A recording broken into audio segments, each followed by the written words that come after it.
discuter vos questions et vous pouvez les envoyer par message et moi, je réponds à la fin de la séance. D'accord? Alors, on va voir ensemble aujourd'hui un phénomène très important qui est la solubilité et la précipitation. Donc, comme vous voyez dans le plan du cours, c'est la définition de la solubilité. Après, on va voir ensemble tout ce qui est les facteurs intervenant sur cette solubilité. On va voir aussi le produit de solubilité Ks qui est une constante et la solubilité dans les solutions d'électrolytes homoioniques. Homoionique, c'est-à-dire la présence d'un ion commun. Après, on va voir la solubilité dans des solutions d'électrolytes hétéroioniques. Et on termine par quelques applications.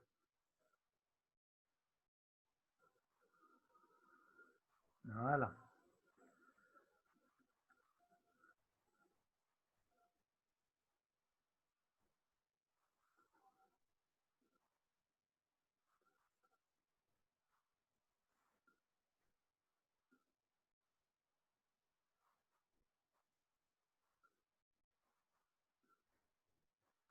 Alors, on commence par la définition de la solubilité.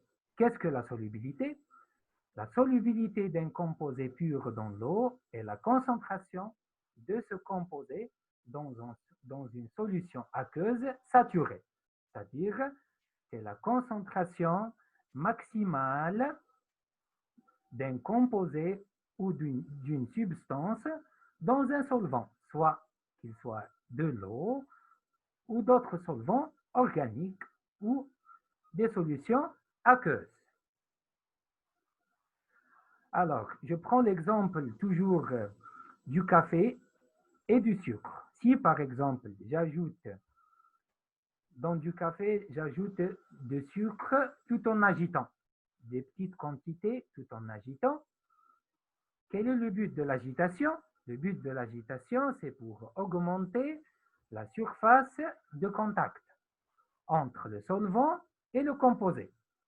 Lorsqu'on agite bien, il va y avoir une dissolution de sucre dans le café, bien sûr.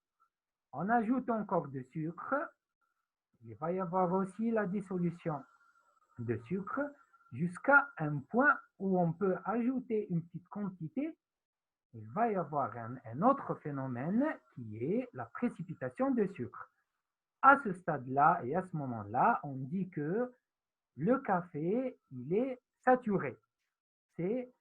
On parle de la concentration maximale. C'est ce qu'on appelle la solubilité ou la concentration maximale d'un composé dans un solvant. Alors, on parle d'une solution saturée en composé. D'accord? C'est la définition exacte de la solubilité.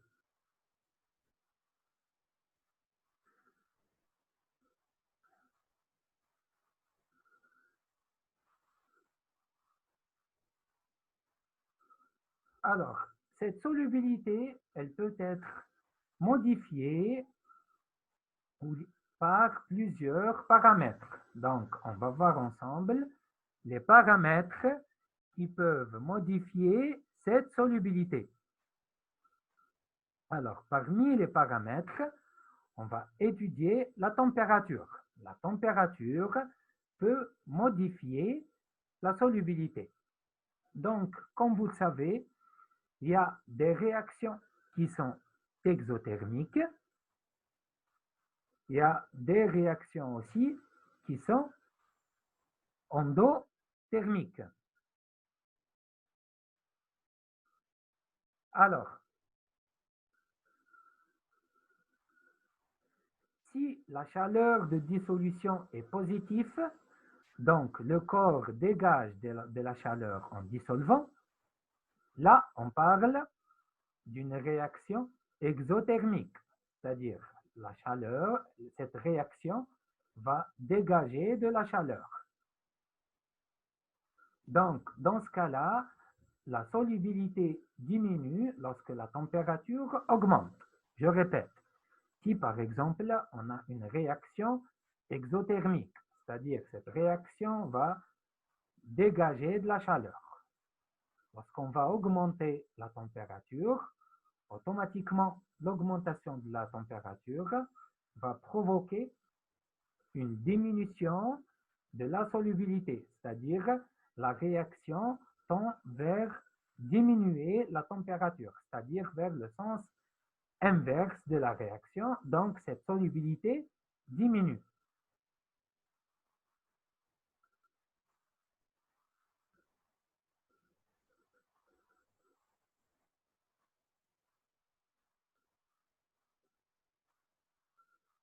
Mais le deuxième cas, si la chaleur de dissolution est négative, c'est-à-dire il faut fournir de la chaleur pour avoir cette réaction. Donc, on dit que cette réaction, elle est quoi? Elle est endothermique, c'est-à-dire il faut fournir de l'énergie ou de la température pour favoriser la réaction dans le sens désiré. Donc, si la chaleur de dissolution est négative, alors la solubilité augmente lorsque la température augmente. Dans certains cas, il y a des réactions qui qui ne nécessitent pas de l'énergie ou de la température. Lorsque j'ai dit de la température, je dis de l'énergie. Donc, dans certains cas, dans certaines réactions, il n'y a aucune influence sur la solubilité. C'est le cas de NaCl. Le NaCl, c'est l'exemple de sel de table, NaCl. Lorsqu'on veut, par exemple, au laboratoire, lorsqu'on veut, par exemple, dissoudre de NaCl, qui est NaCl, ça ne nécessite pas de la chaleur. Donc, dans ce cas-là, la température n'a aucune influence.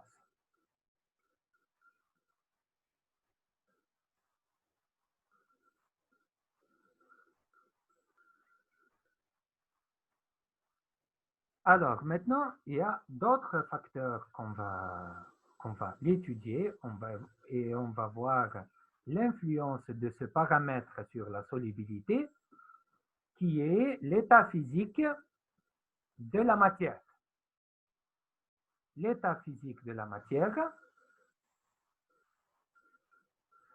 Alors, certaines substances peuvent exister sous plusieurs formes physiques, ce qu'on appelle le polymorphisme. Qu'est-ce que le polymorphisme? Lorsqu'une substance possède la même formule ou les mêmes propriétés chimiques, mais qui se diffèrent dans les propriétés physiques, on parle du polymorphisme. On dit que cette substance présente le phénomène du polymorphisme. Voilà. Dans le cas où le composé est un corps simple, je donne l'exemple du soufre, par exemple. Du soufre, on parle de ce qu'on appelle l'allotropie.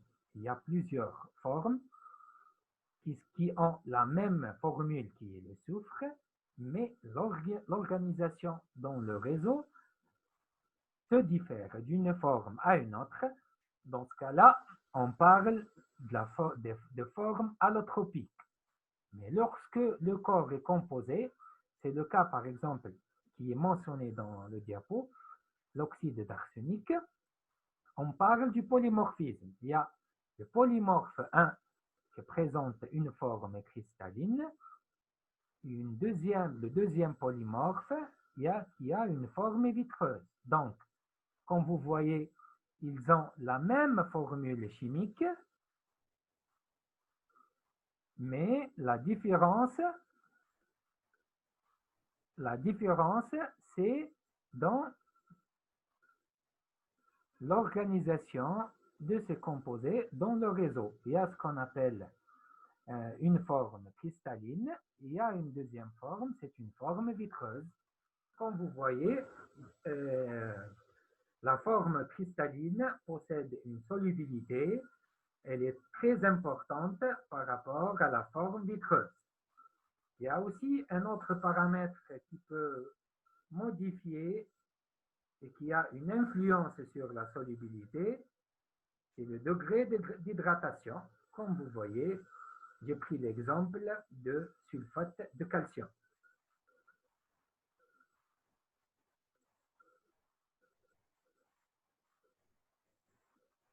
Alors, le troisième paramètre qui peut modifier la solubilité d'un composé peu soluble, c'est la présence dans la solution aqueuse une autre substance ou un autre sel. Par exemple, le benzoate de sodium augmente la solubilité de la caféine. Donc, dans certains cas, alors c'est pour attirer votre attention que cette solubilité elle peut être modifiée par plusieurs paramètres.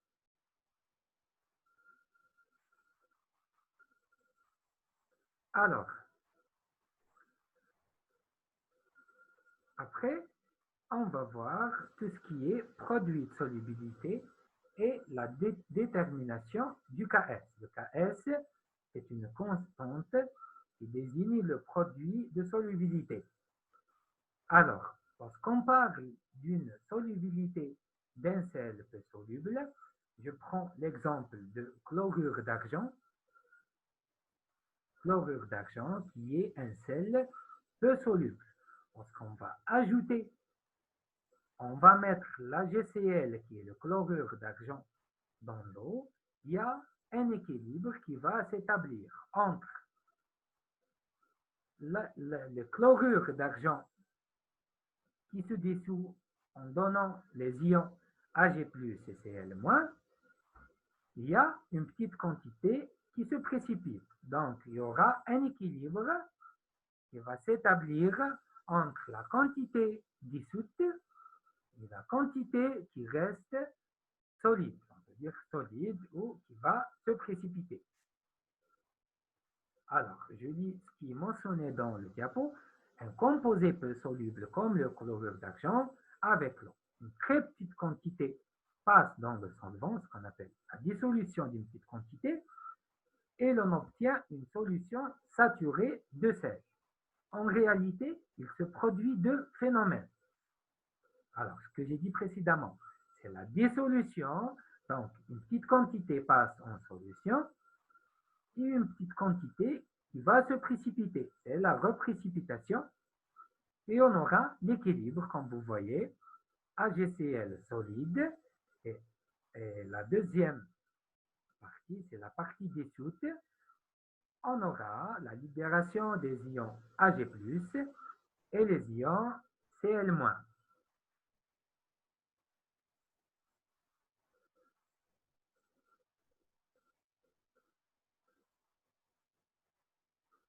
Voilà. Maintenant,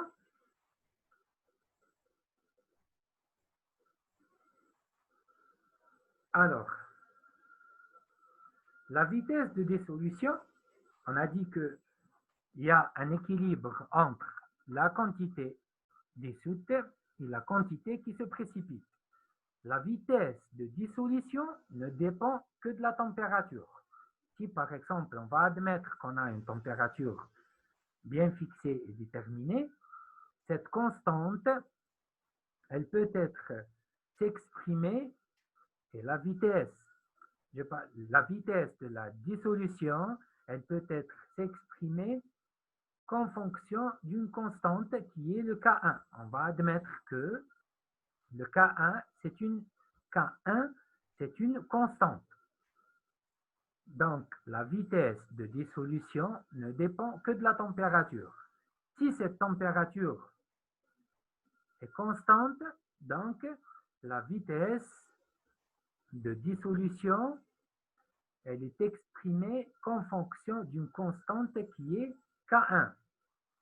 Alors, Par contre, la vitesse de la réaction de précipitation, elle est proportionnelle avec les concentrations des composants libérés et avec une autre constante qui est K2.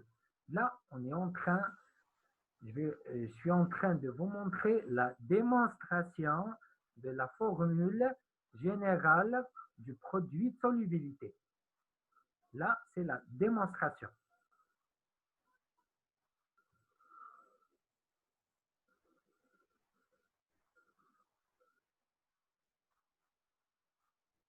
Alors, lorsque l'équilibre est établi, il y aura une légalité entre les deux vitesses. Donc, V1 est égal à V2.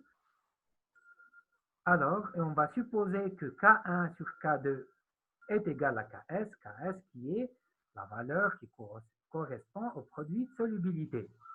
Donc, le Ks est égal à la concentration d'Ag+, fois la concentration de Cl-. Là, c'est la formule générale du produit de solubilité qui est une constante. Il ne se modifie pas. Par exemple, si je prends l'exemple d'AgCl, il a une constante de solubilité c'est une constante. Elle change que par les paramètres qui sont cités précédemment. Parce qu'on va supposer que la température, elle est stable, donc, et l'autre paramètre aussi, ce produit de solubilité reste toujours constant.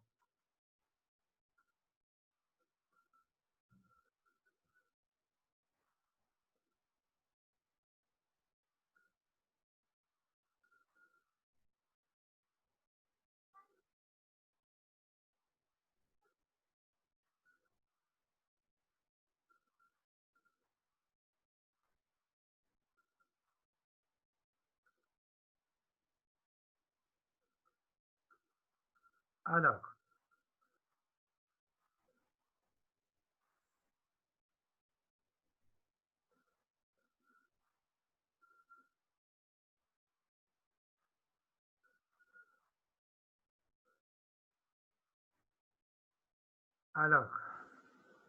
après, on va voir la relation qui existe entre le produit de solubilité et la solubilité. Comme vous voyez là, j'ai essayé de mettre certains exemples pour vous montrer que le produit de solubilité est toujours constant. Alors, je prends l'exemple de chlorure d'argent qui présente un produit de solubilité qui est égal à 1,8 fois 10 à la puissance moins 10. Le produit de solubilité n'a pas d'unité. Contrairement à la concentration, lorsqu'on veut par exemple calculer ce produit de solubilité, la concentration doit être exprimée soit en mol par litre ou en grammes par litre. Alors, comme vous voyez, voici la formule générale du produit de solubilité Ks. Si on va voir tout ça dans la brochure de TD. Là, c'est juste une démonstration de la formule. Après, dans la séance des travaux dirigés, on va essayer de discuter et de voir certains exos qui sont vraiment très importants pour vous donner plus d'explications concernant le produit de solubilité. Alors, j'ai pris l'exemple de sulfure de bismuth. Comme vous voyez, la formule de sulfure de bismuth, c'est le Bi2S3. Donc, le produit solubilité, ça s'écrit comme vous voyez, c'est la concentration de bismuth, comme vous voyez, c'est la concentration de bismuth fois la concentration des ions sulfure. Voilà. Voilà la formule. On va appliquer juste la formule.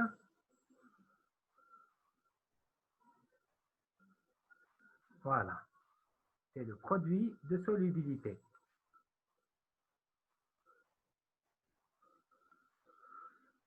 Voilà, c'est la concentration de bismuth à la puissance de nombre des atomes. Comme vous voyez, pour les bismuth, il y a 2, donc à la puissance 2. Pour le soufre, il y a 3 atomes qui forment le composé sulfure de bismuth, donc la concentration des sulfures, des ions de sulfure à la puissance 3. Voilà, c'est la formule. Après, on va voir la solubilité dans des solutions d'électrolytes homo-ioniques. Qu'est-ce que ça veut dire homo-ionique? C'est-à-dire la présence homo, c'est-à-dire un ion commun. Donc, si par exemple, on garde toujours l'exemple du sel peu soluble qui est la GCl. Donc, on va voir si cette solubilité, elle peut être augmentée ou diminuée par la présence d'un autre composé homo-ionique, c'est-à-dire qu'il possède un ion commun. Comme vous voyez là, l'ion commun, le sel ajouté qui est un sel soluble, c'est le NaCl, c'est le chlorure d'argent. Comme vous voyez, l'ion commun qui existe avec notre sel peu soluble, le chlorure d'argent, c'est les ions chlorure. Comme vous voyez, alors un tel électrolyte diminue la solubilité du composé peu soluble par l'effet de l'ion commun. On va expliquer et détailler ça par un exemple. Alors, j'ai pris l'exemple de chlorure d'argent. Donc, la GCl qui est un sel peu soluble. Donc, une petite quantité, comme vous voyez, la réaction, elle est réversible parce que le sel, il est peu soluble. Donc, un équilibre qui va s'établir entre la quantité dissoute et la quantité qui se précipite. AgCl va donner une concentration d'Ag+, plus une concentration de Cl-. Là, avant l'ajout de nitrate d'argent qui est un sel soluble. Donc, le produit de solubilité, on peut exprimer le produit de solubilité en fonction d'Ag+ et de Cl-. C'est le produit de solubilité est égal à la concentration d'Ag+ fois la concentration de Cl-. Donc, la concentration, on va supposer que la concentration d'Ag+, c'est S. Donc, on aura Ks est égal à S au carré. S, c'est la racine du Ks. Après,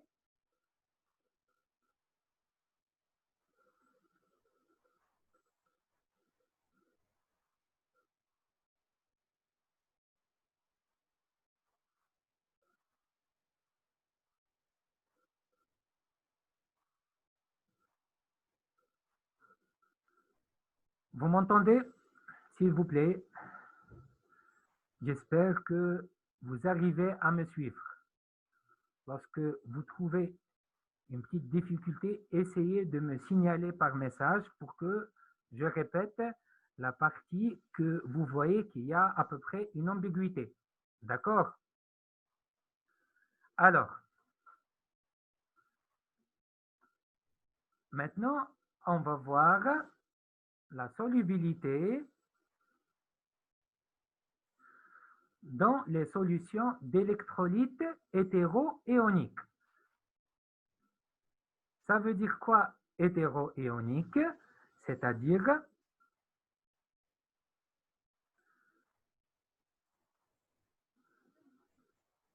la partie précédente, c'est-à-dire vous parlez de l'homo-ionique, il n'y a pas de problème. Alors, je répète, la solubilité dans les solutions d'électrolytes homo-ioniques. ça veut dire quoi homo-ionique? C'est-à-dire la présence d'un ion en commun. Alors, je prends l'exemple de notre sel peu soluble qui est les chlorures d'argent. Vous arrivez à me suivre? Le chlorure d'argent. Le chlorure d'argent, c'est un sel peu soluble. Donc, si on va essayer de dissoudre ce sel dans, par exemple, dans l'eau, mais cette l'eau qui contient aussi de NaCl. Donc, on va ajouter des chlorures d'argent qui est un sel peu soluble dans une solution aqueuse qui contient le NaCl. Est-ce que le AgCl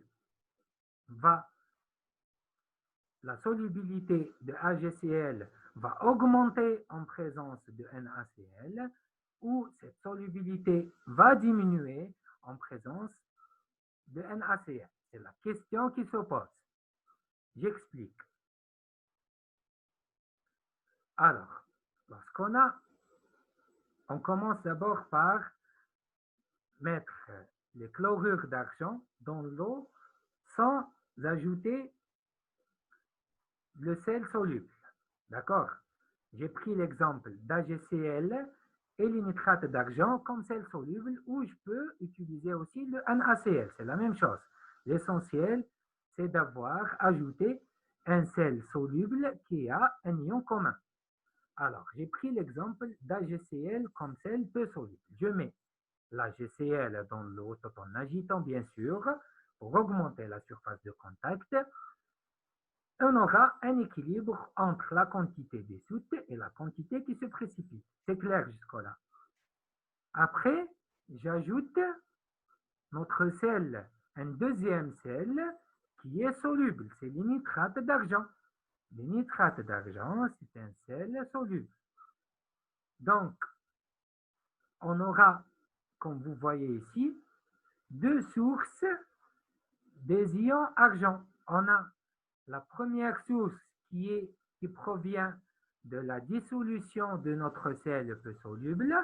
Comme vous voyez là, une réaction réversible. Et la deuxième, c'est la dissolution de notre deuxième sel ajouté, qui est le nitrate d'argent. C'est un sel soluble dans l'eau. Dans ce cas-là, la réaction, elle est dans un seul sens. On va supposer que la concentration de nitrate d'argent ajouté, c'est C. Donc, on aura CAG+, et CNO3-. Donc, la concentration d'Ag+ totale, elle provient ici de deux composés. C'est provient d'AgCl et provient aussi d'AgNO3. Donc, on peut mettre la concentration d'Ag+ est égale S plus C.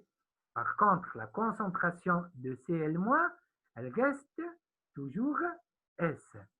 Et on peut calculer après, par une équation d'ordre 2, on peut calculer la concentration, on peut calculer la solubilité.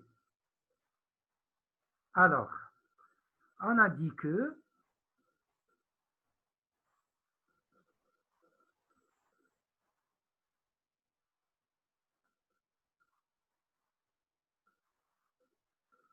voilà, on a terminé.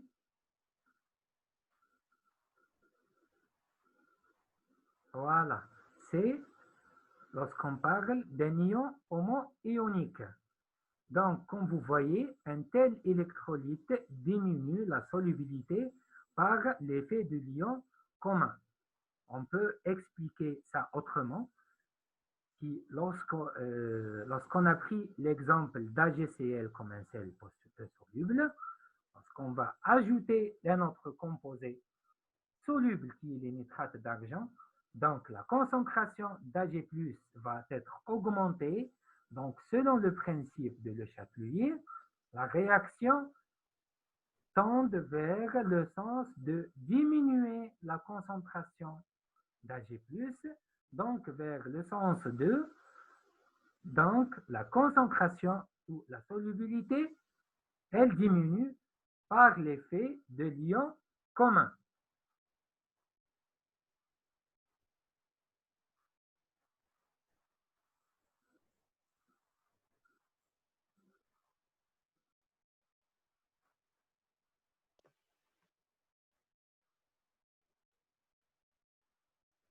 Alors, maintenant, je passe à la solubilité dans les solutions d'électrolytes hétéroioniques.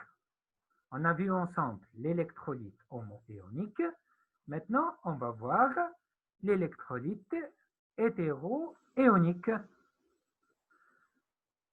Alors, hétéroionique, premièrement, l'électrolyte hétéroionique est un protolyte. Lorsqu'on dit protolyte, on parle d'un acide ou d'une base. On prend l'exemple d'acide.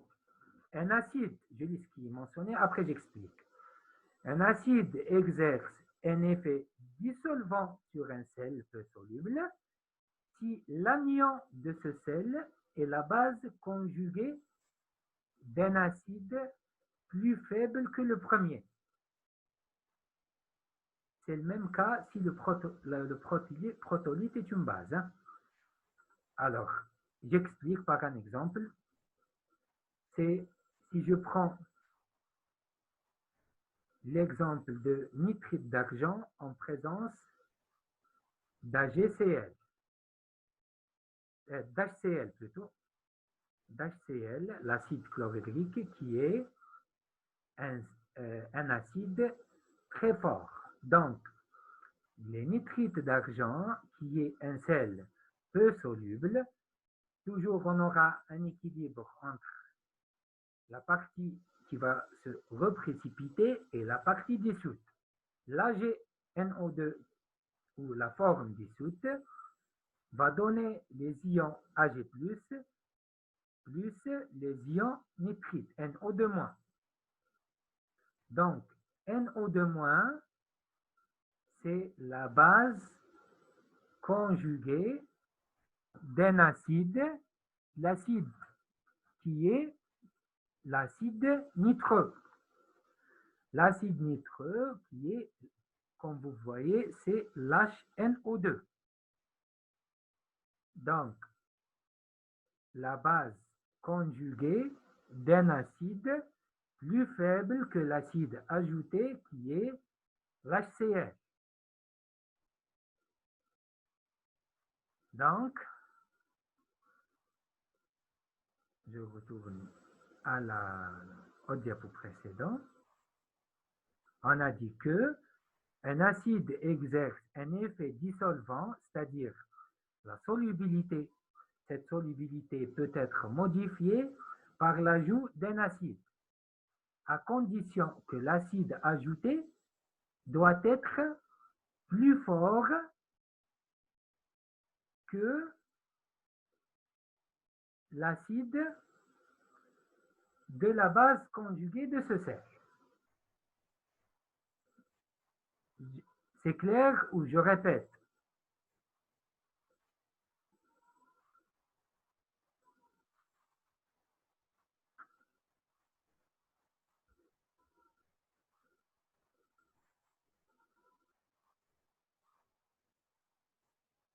Je répète.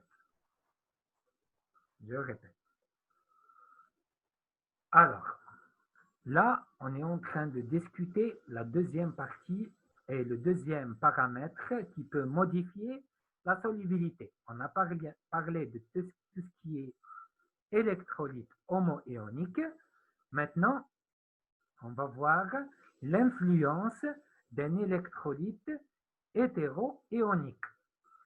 Parmi les électrolytes hétéroioniques, on commence par les protolytes. Lorsqu'on dit protolyte, c'est-à-dire on va voir l'influence d'un acide ou d'une base. Lorsqu'on a un sel peu soluble qui est le nitrite d'argent. Le nitrite d'argent, c'est un sel peu soluble. Lorsqu'on va ajouter un acide à ce sel peu soluble, on va voir si l'ajout de cet acide va augmenter ou diminuer la solubilité. Dans quel cas il va y avoir une augmentation de la solubilité et dans quel cas il va y avoir une diminution de cette solubilité. Bon, si l'acide ajouté est plus fort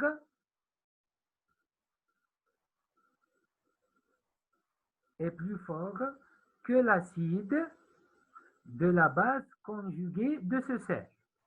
J'explique. AgNO2, c'est notre sel peu soluble. Il va donner quoi? Il va donner l'Ag+, plus le NO2-. L'ion nitrite, NO2-. L'NO2-, c'est la base conjuguée d'un acide. C'est vrai ou pas? L'acide, c'est quoi? C'est l'acide nitreux. C'est l'HNO2. Voilà, comme vous voyez. L'NO2-, libéré à partir de notre sel peu soluble, en présence des ions H+, va donner l'HNO2. C'est l'acide nitreux. Comme vous voyez, la réaction elle est réversible parce que l'HNO2, c'est un acide faible. Donc, l'HCl, donc l'NO2-, qui est la base conjuguée de l'acide HNO2, cet acide-là qui est plus faible que l'HCl ajouté. Donc, on a ajouté un acide qui est plus fort que l'HNO2. L'HNO2 provient de quoi? De la base conjuguée du sel. C'est clair? C'est clair pour cette étape, s'il vous plaît? Est-ce qu'on peut continuer? Très bien.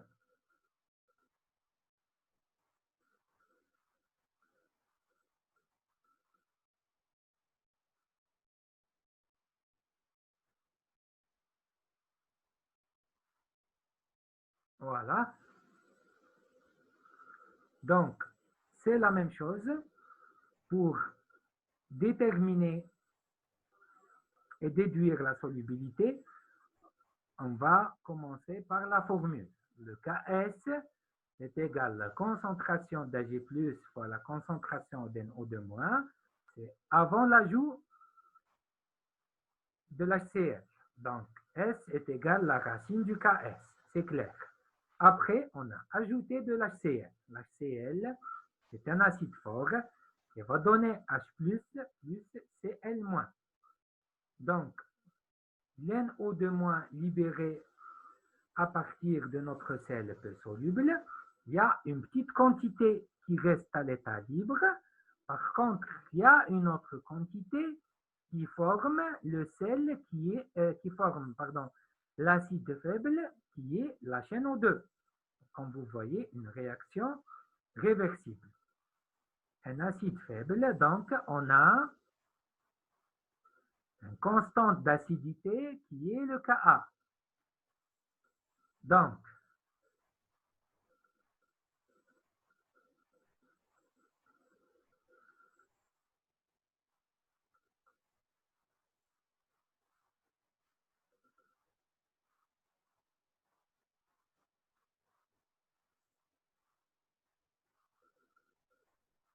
voilà. Donc là, la quantité, la concentration d'Ag+, c'est S, c'est la nouvelle S, c'est après l'ajout de notre produit HCl. Mais la concentration d'NO2-, il y a une petite quantité qui est à l'état libre et il y a une petite quantité qui forme l'HNO2, c'est-à-dire l'acide nitreux, comme vous voyez là. Donc, on a deux sources d'NO2-. C'est la source qui existe à l'état libre et la source qui est combinée avec l'H+, pour donner ce qu'on appelle l'acide nitreux. on peut exprimer à partir de la constante d'acidité, on peut déduire la concentration d'HNO2. Donc, S est égal à la concentration d'Ag+, et S est égal à la concentration d'NO2- qui existe à l'état libre, et l'NO2- qui forme l'HNO2. On peut exprimer la HNO2 en fonction d'NO2-, comme vous voyez.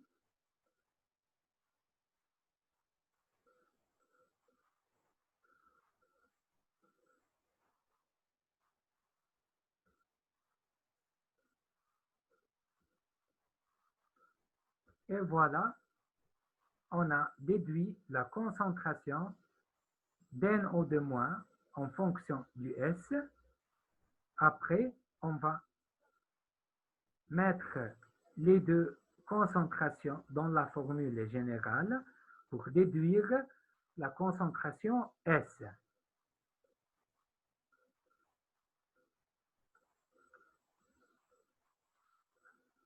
Donc, l'ajout de l'ion commun,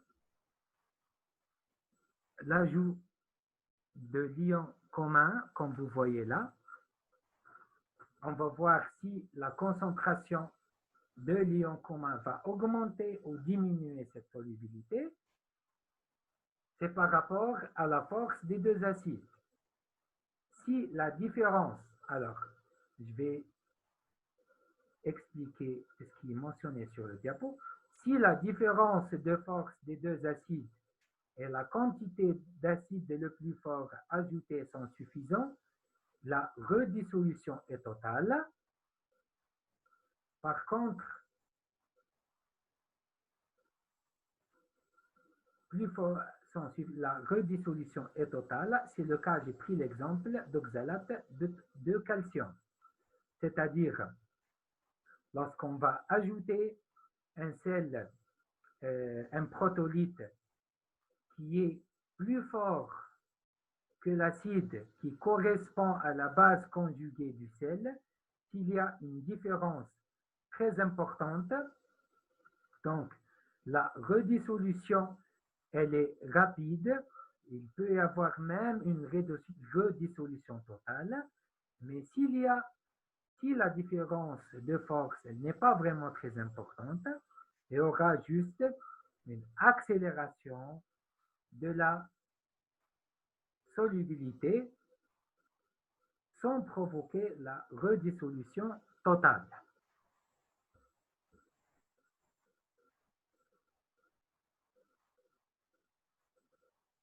Alors, c'est clair pour cette partie, s'il vous plaît. Je peux continuer.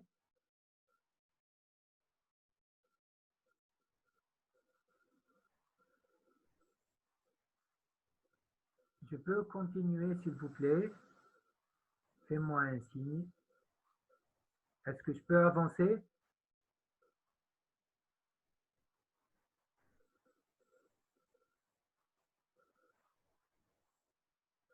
Très bien. Là, alors, vous voulez que je répète cette partie?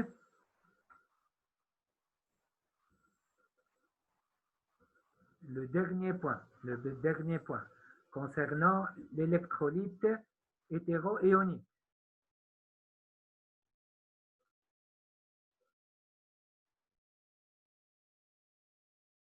Cette partie, l'électrolyte hétéroionique est un protolyte.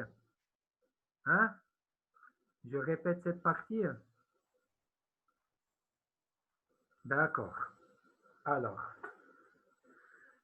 l'électrolyte hétéroionique est un protolyte. On a dit que lorsqu'on dit un protolyte, c'est-à-dire un acide ou une base. Il faut juste suivre l'exemple pour arriver à me suivre, s'il vous plaît. On a dit que j'ai pris l'exemple de nitrite d'argent. D'accord. Le nitrite d'argent qui est un sel peu soluble. Très bien. Lorsqu'on va mettre le nitrite d'argent dans l'eau tout en agitant, suivez avec moi les étapes, s'il vous plaît. en agitant, il y a une petite quantité qui passe en solution, il y a une petite quantité qui se reprécipite. Il y aura un équilibre. Voilà, entre la quantité dissoute et la quantité qui se dissout. Après, on va ajouter un acide. On a choisi un acide fort qui est l'HCl. Donc, on va voir l'impact et l'influence de ce sel sur la solubilité de notre sel peu soluble qui est le nitrite d'argent. Alors, l'HCl, c'est un acide fort. Vous êtes d'accord avec moi? l'AgNO2, les nitrites d'argent qui passent en solution, elle va se dissoudre pour donner les ions Ag+, et les ions nitrites, NO2-. NO2-, c'est la base conjuguée d'un acide. Qui est cet acide? C'est l'HNO2. L'H, on dit que NO2-, c'est la base conjuguée d'un acide qui est l'HNO2. Très bien. Donc, l'HNO2 là, c'est un acide faible. Alors, on peut déduire que l'HCl ajouté, c'est un acide plus fort que l'HNO2. C'est vrai ou pas? L'HCl et l'HNO2. L'HCl, c'est un acide fort, plus fort que l'HNO2. Donc, ici, la règle est confirmée lorsqu'on a ajouté un acide HCl qui est plus fort que l'acide de la base conjuguée de sel qui est l'NO2-. C'est clair? Je peux avancer?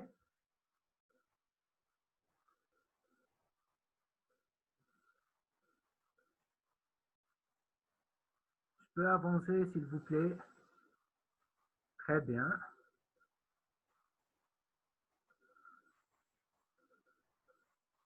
Alors, le deuxième point,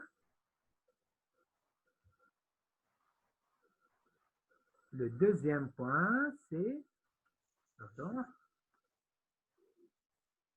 c'est l'électrolyte hétéroionique donnant des ions complexants avec ceux de composés peu solubles, en suivant le même principe, c'est-à-dire, soit on va ajouter d'un protolyte, suivez avec moi s'il vous plaît, c'est juste pour vous éclaircir à peu près avant de commencer les détails. Soit on ajoute un protolyte qui est un acide ou une base, soit on ajoute un ion complexant avec ceux des composés peu solubles, soit on ajoute un ion qui peut former un composé peu soluble aussi, la solubilité augmente. Pourquoi elle augmente? Parce qu'on va favoriser la réaction dans le sens 1, c'est-à-dire dans le sens de dissolution de l'AgCl. C'est-à-dire, j'explique maintenant, l'électrolyte hétéroionique donnant des ions complexants avec ceux des composés peu solubles. La présence d'électrolytes entraîne l'augmentation de solubilité des composés peu solubles. C'est-à-dire, je garde toujours l'exemple d'AgCl. AgCl, elle va s'établir l'équilibre entre AgCl précipité et AgCl dissous. La forme dissoute va donner l'Ag+, plus Cl-. Donc, lorsqu'on va ajouter de l'ammoniac ici, il va former un complexe avec l'Ag+. Lorsqu'il va former un complexe avec l'Ag+, donc il va favoriser la réaction dans le sens 1, c'est-à-dire dans le sens de dissolution d'AgCl. Parce qu'à chaque fois, il forme un complexe, la quantité d'Ag+ va diminuer, et selon le principe de Le Chatelier, la réaction, elle va passer directement dans le sens 1 pour augmenter la concentration et avoir l'équilibre et augmenter la concentration d'Ag+. Donc, l'ajout d'un composé qui peut former avec notre sel peu soluble un complexe va augmenter la solubilité. C'est l'exemple de l'ammoniac. Comme vous voyez là, c'est toujours le même principe. Hein? C'est juste une petite démonstration et des détails pour avoir l'équation finale. C'est le même à peu près que le protolyte. La seule différence ici, c'est la formation du complexe.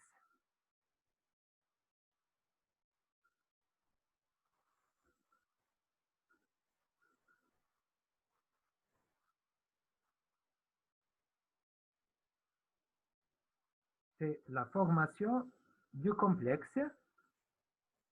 Donc, la concentration de Cl-, elle reste toujours S. Par contre, la concentration d'Ag+, il y a deux sources. Il y a une petite quantité qui reste à l'état libre. Il y a une petite quantité qui forme un complexe. Et on aura le coefficient de dissociation, comme vous voyez. Et à la fin, on peut exprimer la concentration S en fonction des deux, en fonction de coefficient de dissociation, pour avoir à la fin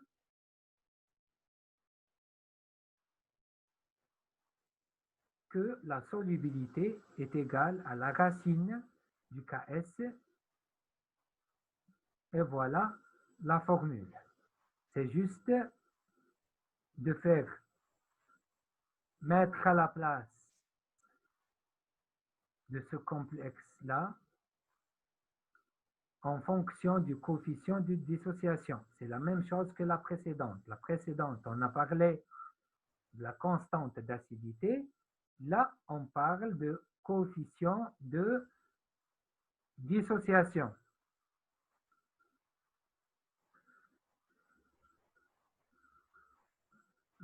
Là, alors, ici, troisième formule, S1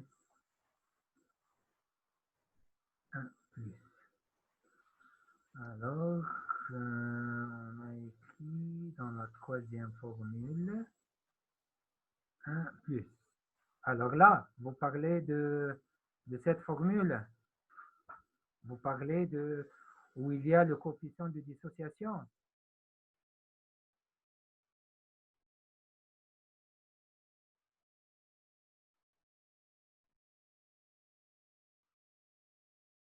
Ah, très bien. Là, comme vous voyez, pour exprimer, je répète, on a dit que AgCl, le coefficient de solubilité, le produit de solubilité Ks est égal à la concentration d'Ag+, fois la concentration de Cl-. C'est clair. Voilà. Pardon. Donc, la concentration d'Ag+, vu qu'il y aura la formation d'un complexe, comme vous voyez là, le complexe avec l'ammoniac, donc il y aura une petite quantité d'Ag+ qui reste à l'état libre et une petite quantité qui forme un complexe. Voilà, comme vous voyez. Donc, la réaction, elle est réversible. Ag+ plus l'ammoniac va donner le complexe. Ce complexe-là, il a un coefficient de dissociation. Le coefficient de dissociation qui est le KD. Coefficient de dissociation KD est égal à la concentration d'Ag+, fois la concentration d'ammoniac à la puissance 2 sur la concentration du complexe. On peut exprimer la concentration et tirer la concentration du complexe en fonction du coefficient de dissociation. Donc, S est égal à la concentration de Cl- toujours, mais concernant l'Ag, tant qu'il a deux sources, on peut mentionner la Ag+, plus la deuxième, on va juste remplacer ce complexe par la formule. Et on peut tirer la concentration d'Ag+. Parce que là, la concentration d'Ag+, c'est la concentration d'Ag+, à l'état libre et une petite quantité qui forme le complexe. C'est pour ça, S, elle est modifiée. Vous êtes d'accord avec moi?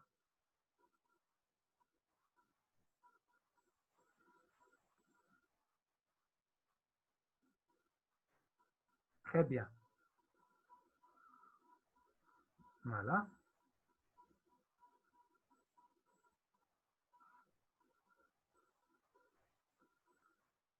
Alors, je sais que les formules sont un peu difficiles parce qu'il faut expliquer par un tableau et tout, mais j'ai essayé de mettre tout dans le diapo.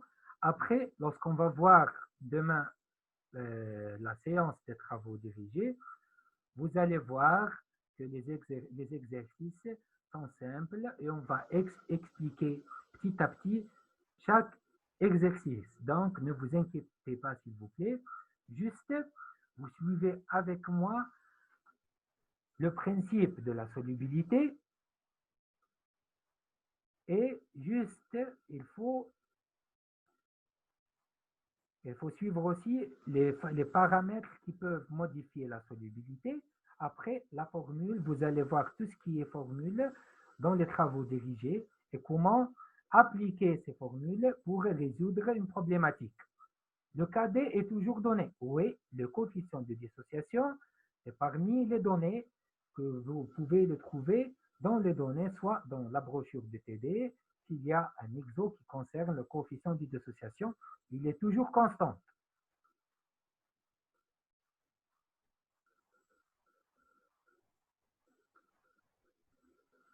Donc, je peux continuer?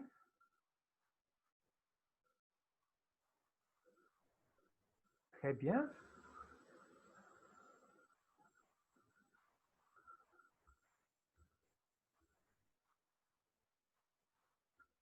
On passe au troisième paramètre, c'est l'électrolyte hétéroionique toujours. On est toujours dans l'hétéroionique.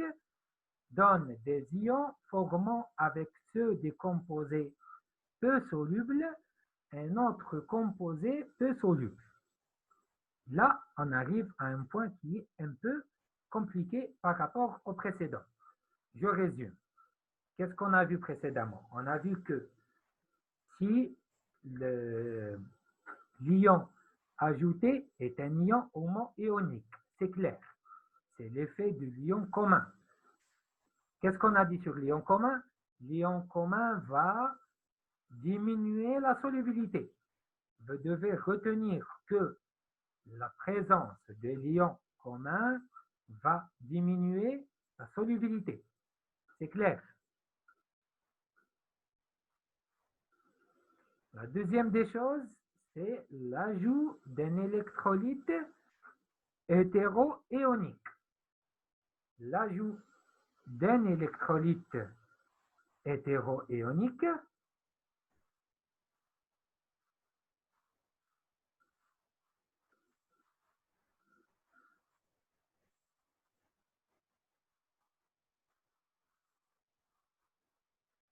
l'ajout d'un électrolyte hétéroionique, il peut soit cet électrolyte hétéroionique, il va y avoir, on peut ajouter soit un acide ou une base, comme on a vu. La deuxième des choses qu'on a vu, c'est l'ajout d'un électrolyte hétéroionique qui forme un complexe. Le complexe qui a un coefficient de dissociation. La troisième des choses, c'est voir si c'est l'ajout d'un électrolyte hétéroionique, mais dans ce cas-là, cet électrolyte hétéroionique, ce n'est pas un protolyte, il forme des complexes, mais ce complexe qui est un sel peu soluble aussi. C'est-à-dire, lorsqu'on on a un sel peu soluble, qui est, on peut désigner le sel peu soluble avec le KS1. Le KS1, c'est le produit de solubilité de notre premier sel peu soluble. Le deuxième sel formé, il est aussi un composé peu soluble qui est le Ba2. Comme vous voyez, le Ba2, c'est un sel peu soluble. Donc, on aura deux produits de solubilité, qui est le KS1 et le KS2. Le KS1 et le KS2. Comme vous voyez, voilà, ce sont les deux composés peu solubles. Alors,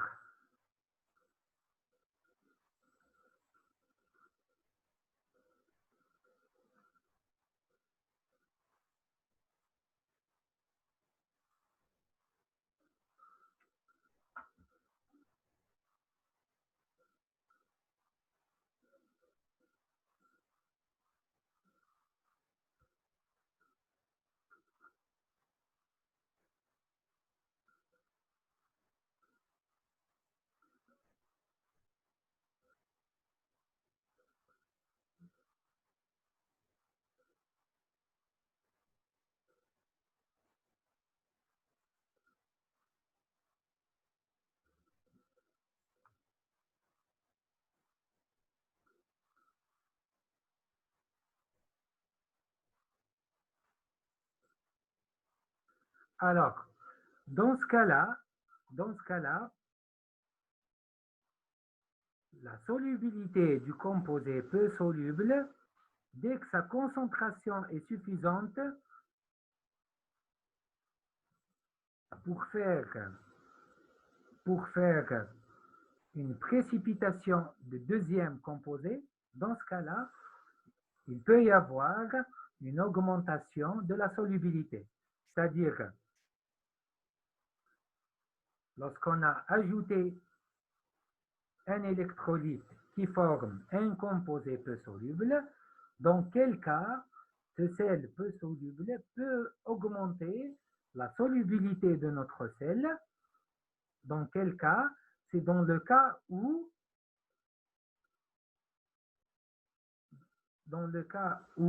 la concentration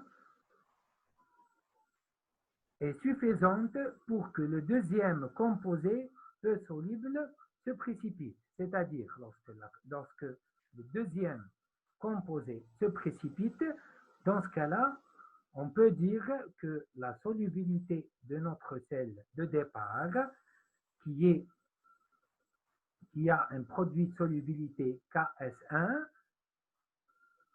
elle doit être accélérée par la présence de deuxième sel peu soluble. Alors, je vais lire ce qui est mentionné. Les deux produits de solubilité vont donc devoir être respectés simultanément. La concentration B+ provient de la dissolution partielle de Ba1 doit être compatible avec le respect du KS2. En effet, si le produit ionique B plus fois A2, c'est-à-dire inférieur à KS2, ne se passe rien. Mais dans le cas contraire, il y a précipitation de BA2. Il en résulte une baisse de la concentration de B+, le produit devient inférieur à KS1 et ceci entraîne une redissolution donc du précipité. C'est clair ou je répète?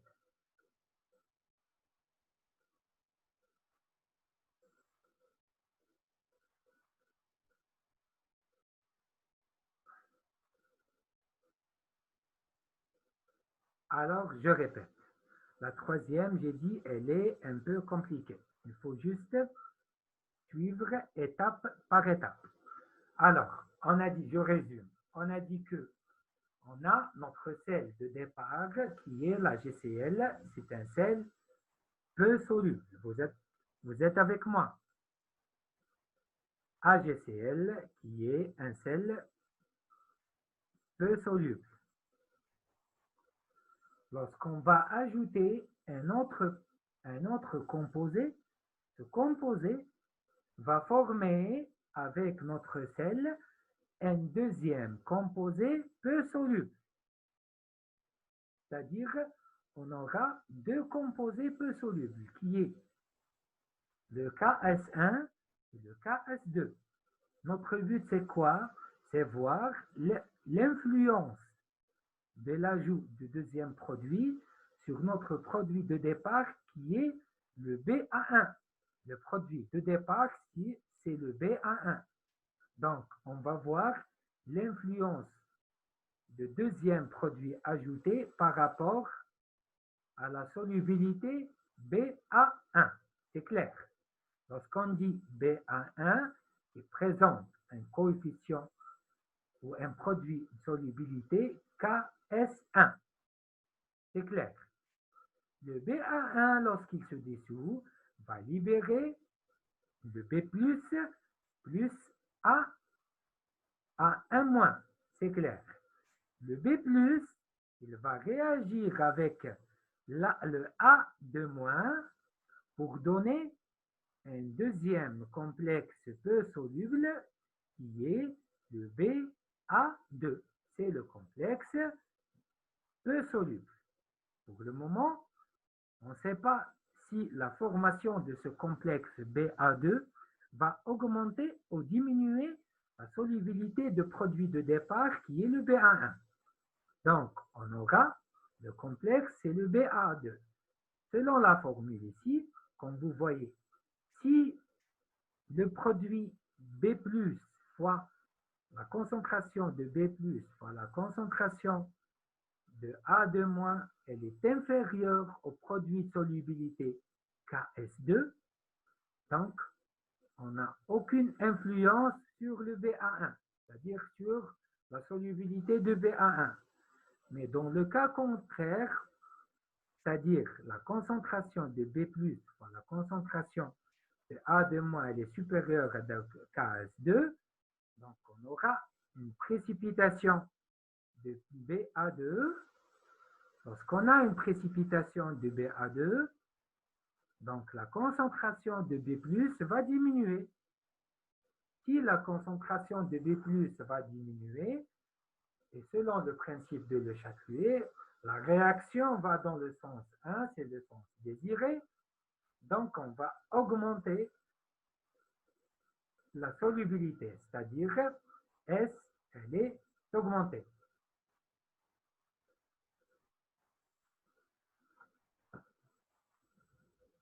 C'est clair? C'est clair ou je répète, s'il vous plaît?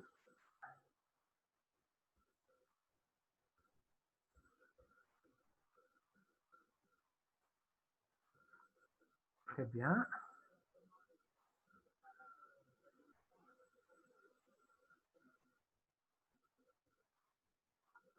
Très bien.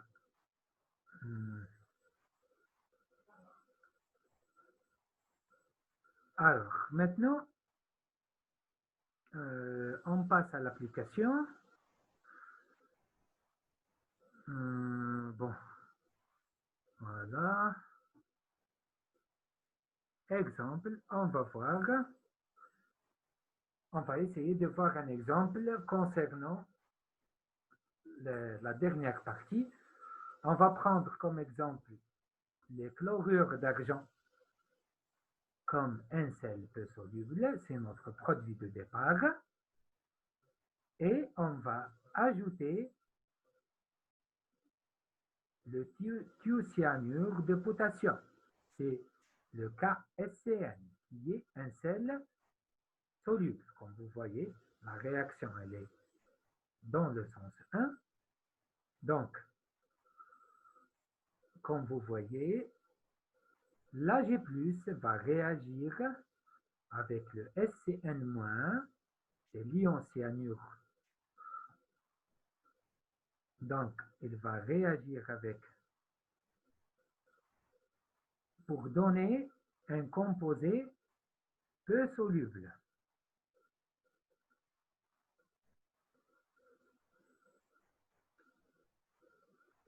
Un composé, comme vous voyez, un composé peu soluble. Très bien.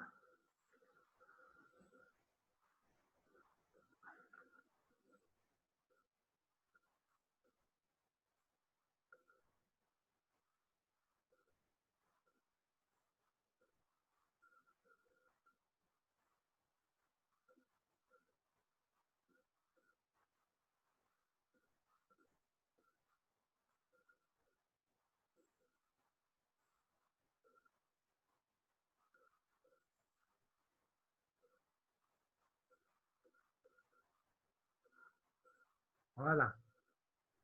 Alors, pardon.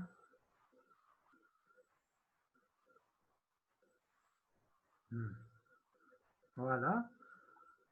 Il va y avoir, donc, il y aura la formation d'un deuxième composé peu soluble qui est le KS2. Le KS2, c'est le produit de solubilité du deuxième composé peu soluble.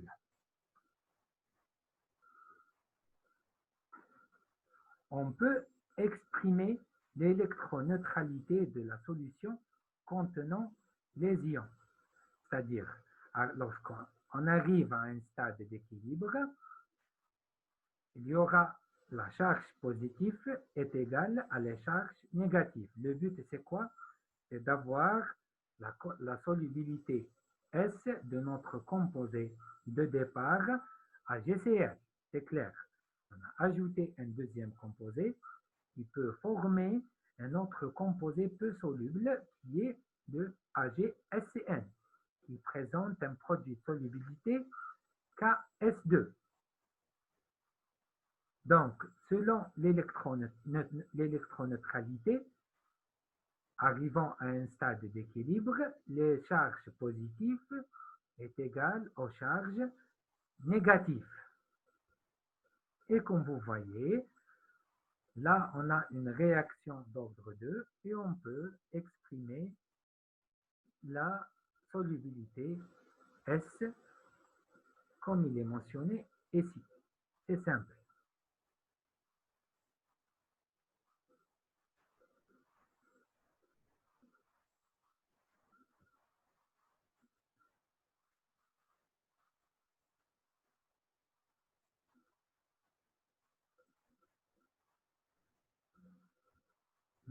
Voilà.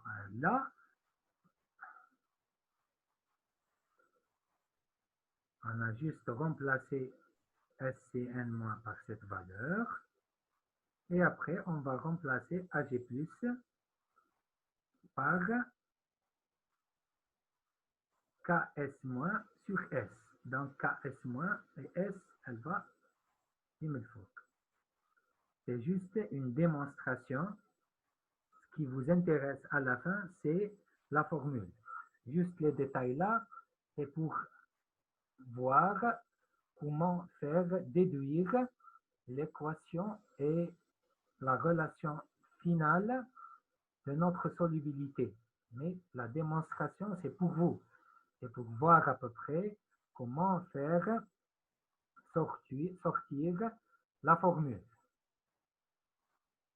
Et dans les travaux pratiques, dans la séance de travaux dirigés, vous aurez des exercices et des problématiques et on va essayer d'éclaircir et de voir l'application des formules et comment euh, voir une procédure et une méthode pour bien résoudre et bien saisir toutes les données qui existent dans votre brochure. Normalement, vous avez tous la brochure de TD et la solution qui sont mises en ligne dans la plateforme. Donc, essayez dans la séance prochaine de mettre devant vous la brochure de TD et la solution. Donc, je continue. Je peux continuer.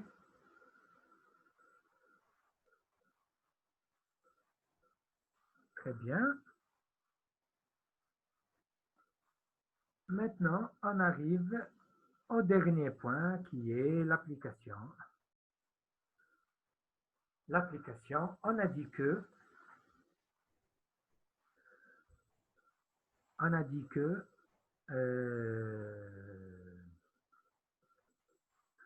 la solubilité, c'est un facteur et c'est un paramètre très important qui peut être utilisé soit en analyse qualitative, soit en analyse quantitative.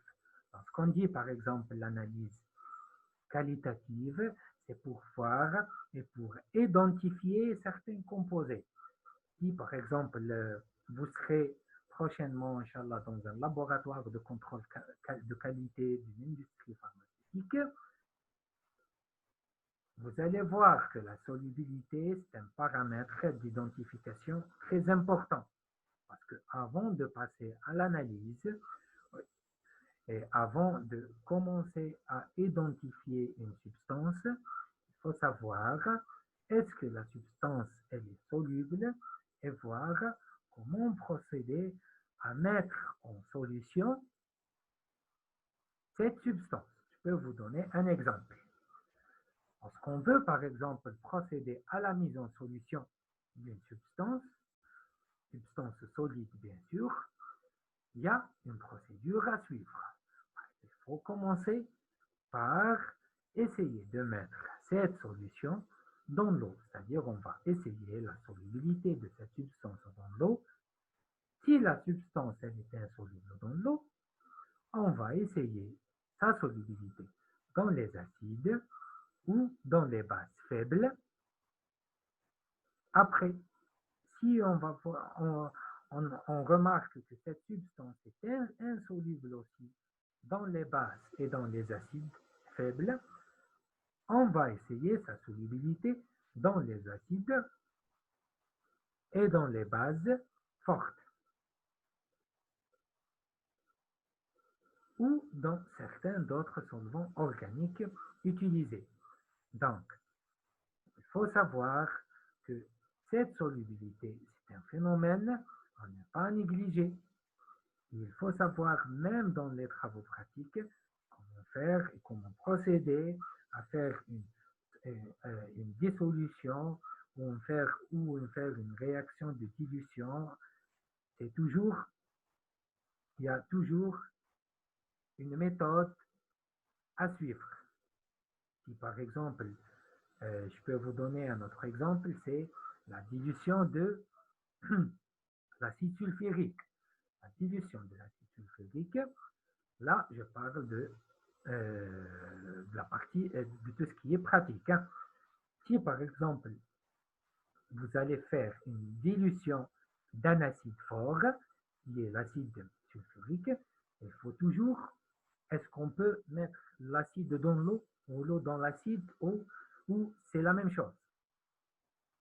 C'est-à-dire, soit on va mettre on va, pour faire une dilution, on va ajouter de l'acide dans l'eau, ou on va ajouter de l'eau dans l'acide, ou c'est la même chose, d'après vous. C'est la même chose. Il faut respecter, ajouter de l'eau en premier lieu, ou ajouter de l'acide en deuxième lieu. D'après vous,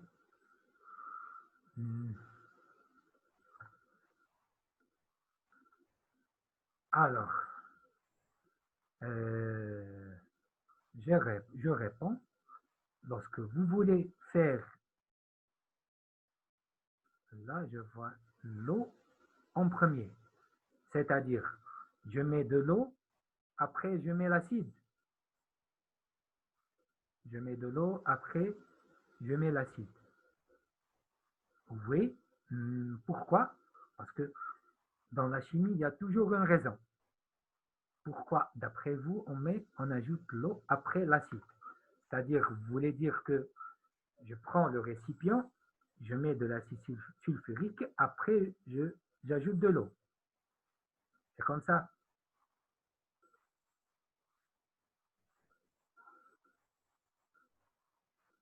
On ajoute de l'eau et après l'acide. On ajoute l'eau et après l'acide. Très bien. C'est-à-dire qu'il faut remplir notre récipient avec de l'eau. Après, on va ajouter de l'acide. Très bien. Pourquoi? Parce que l'acide, là, je parle de l'acide sulfurique. Tellement la réaction, elle est simple, des fois, on peut la négliger, mais le risque est très important. Très bien, c'est une question de chaleur. Parce que lorsqu'on ajoute de l'acide sulfurique dans l'eau, l'acide est plus dense que l'eau qui va tomber au fond du récipient. Donc la chaleur est libérée, elle va être distribuée dans tout le récipient. Donc, on aura une réaction exothermique. Mais dans le cas contraire, si on met l'eau dans l'acide, la chaleur est libérée, elle doit être emprisonnée dans la couche de l'eau qui va provoquer des projections dangereuses. Donc, comme vous voyez, l'ordre des produits utilisés, dans certains cas, peut provoquer des dégâts soit matériels ou même elle peut provoquer des réactions qui sont très dangereuses. Donc, restons ici sur la solubilité.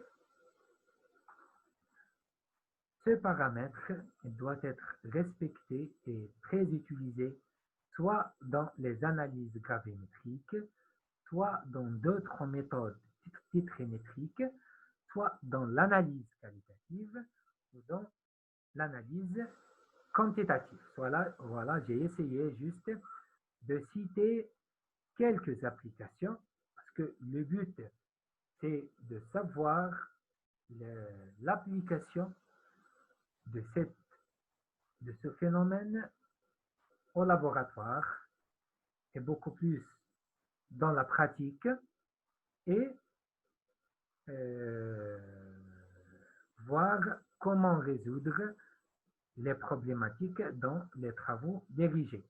Donc, pour la séance prochaine, vous aurez des exercices à résoudre. Alors, si maintenant vous avez des questions, n'hésitez pas de les envoyer par message. Je suis pour le moment à votre disposition.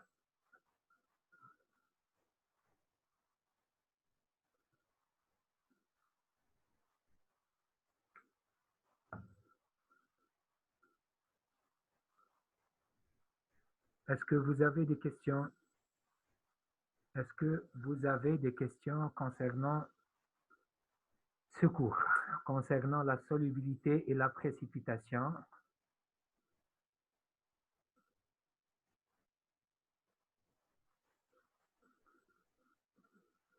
Pas de questions?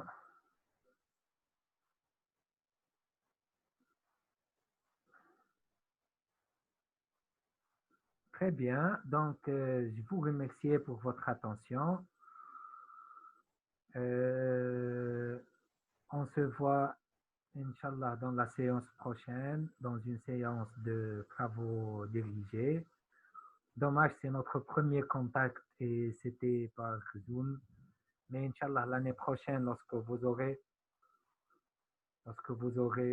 Inch'Allah, l'année prochaine en deuxième année, on se voit, Inch'Allah, dans la chimie minérale et même en cinquième année, on se voit dans la pharmacie industrielle. Pardon, monsieur, vous pouvez envoyer la vidéo pour qu'on le revoie au cours de la révision. Vous pouvez récupérer la vidéo au département. Si c'est possible, un délégué peut passer au département pour récupérer la vidéo.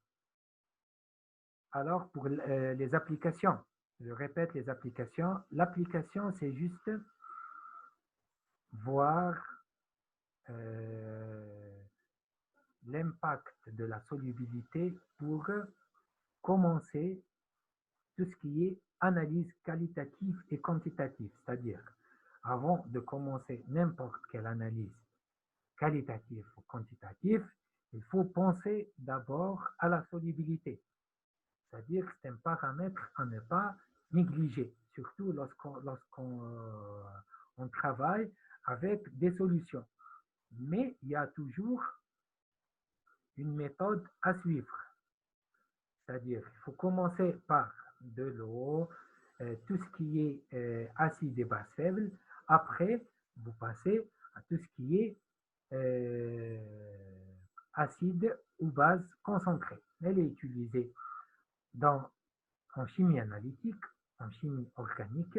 Elle est utilisée dans les analyses titrimétriques, dans les analyses aussi colorimétriques, dans les analyses gravimétriques, soit dans l'analyse qualitative et dans les analyses quantitatives. Voilà, j'ai essayé de citer quelques applications. Voilà, c'est le but de vous juste donner quelques applications que vous allez voir, Inch'Allah, dans les travaux pratiques dans l'année prochaine. Alors, je vous remercie pour votre attention. À la séance prochaine, Inch'Allah, dans les travaux dirigés. Allez, je vous souhaite une bonne journée.